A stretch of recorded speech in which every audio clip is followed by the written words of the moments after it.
За өнөөдрийн танилцуулгаар Монгол Улсын боловсролын их сургуулийн талаар боловсролын их сургууль хэлэх хэрхэн хэлсэх талаар вебсайтанд нь үндэслээд мэдээлэл өгье. За ингээд Монгол Улсын боловсролын их сургуулийн вебсайт бол MSUE эдүүцэг юм гэсэн юм аягтай. За ингээд элсэлд гэсэн товчон дээр дарахад элсэлтэй холбоотой хэсэг гарч ийн. За ингээд элсэлтийн бүртгэл нь 6 сарын 24-өөс 7 сарын 3-ны хооронд бакалаврын хөтөлбөрийн элсэлтийн бүртгэл нэлийн Аз юу юм байна. За тэгээд хичээл сонголт хичээлэх хугацаа 9 сарын 15-наас 27 оны 6 сарын 30 гэж байна. За энэ тандалт бүртгэл гэдэг нь болохоор за регистрийн дугаараа оруулаад юу байгааг мэдчих واخа. За ингээд бакалаврын төгсөгчд маань бакалаврын хөтөлбөрт сонирхож байгаа бол бакалавр гэдэг хэсгээр дараад за багшийн сургууль, боловсрол судлалын сургууль, математик, арангай гэдэг ингээд салбар сургуулиуд дээр яг ямар мэргэжлэр хөтөлбөрөөр элсэлт авдаг талаар мэдээллүүд байна.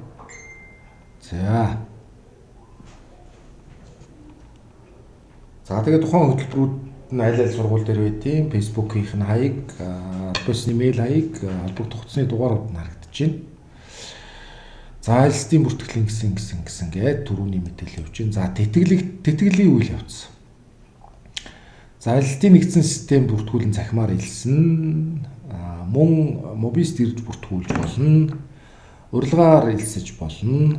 За элсэлтийн үйл Улаанбаатар хотод ажиллаж байгаа мобисийн багшаар дамжуулж элсэж болно. Орон нутагт тахад бие төлөөлөгчөөр дамжуул элсэж болно. Нэмэлт элсэлтээр одоо элсэж болох нэ. За сургалтын төлбөрийн тэтгэлэг зээлийн хувьд Монгол Улсын засгийн газрын тэтгэлэг багш мэргэжлийн суралцагчдад 100% тэтгэлэг болгоно. Багш ажлын хүүхд болон эрэлтийн мэргэжлээ суралцагчдад олгох тэтгэлэг. За боловсролын зээлийн сангийн тэтгэлэг хөгжлийн бэрхшээлтэй бүтэн болон хагас өмчмөл эцэг эхийнх нь аль нэг хөдөлмөрийн чадвараа алдсан гишүүнтэй бол цаатан урянхай туваа орхийн суралцагч бол нэг гэр бүлийн 3 болон түүнээс дээш хүүхэд нь дотоод одоо ихтэй сургууль суралцдаг бол 100 буцалтгүй тусламжаар сургана. Боловсролын зээлийн сангаас эрэлттэй мэргэжлэр суралцагчид болох 100% зээлийг бас авч болно.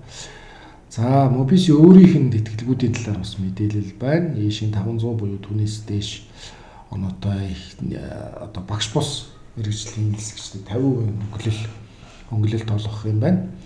За мөн энэ ер нь хоёр тал юм байна л да. Энд нь багш мэргэжлээ суралцагчдад олгох тэтгэлэг, энд нь багш бус мэргэжлэр өөрөөр хэлбэл дасгалжуулагч гэдэг юм уу те. Арга зүйч гэдэг юм уу. За эдгэдлийн баганд нь бол ийм байна. За ингээд тэтгэлэг бол иймэрхүү. За оюутанд ямар үйлчлэгээ үзүүлдэг юм бэ гэхээр хэдэн зураг тавьчихсан юм байна. Яг тодорхой мэдээлэл халаа зурган дээр нь дарахаар юм байх юм бол өгсөн байхгүй байна. За гадаад харилцааны хувьд 15.137 ихтэй сургууль 22 байгууллагатай хамтарч ажилладаг гэдэг. За хятад хэлний багш, хэл уран зохиол судлаач, биеийн тамирын арга зүйч, хятад, Япон, Казахстан, хятад, Солонгос, Казахстан улсуудтай бол ийм хамтарсан хөтөлбөрүүд хэрэгжүүлдэг юм байна.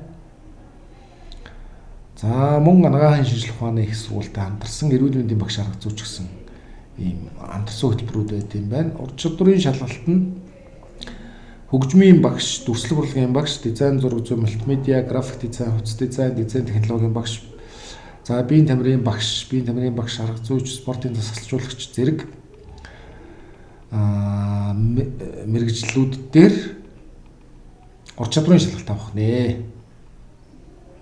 За энэ ямар чиглэлээр байх юм байна. За жишээлбэл биеийн тамир дүрэн 100 м-ийн гүйлт, 400 м-ийн гүйлт, гар дээр сүнэлт гэх мэт ийм ур чадварын шалгалтууд авах нэ. За ерөнхий одоо мобистэй холбоотой элсэлтийн мэдээллийг вебсайтн дээрээс авахд амжих байна.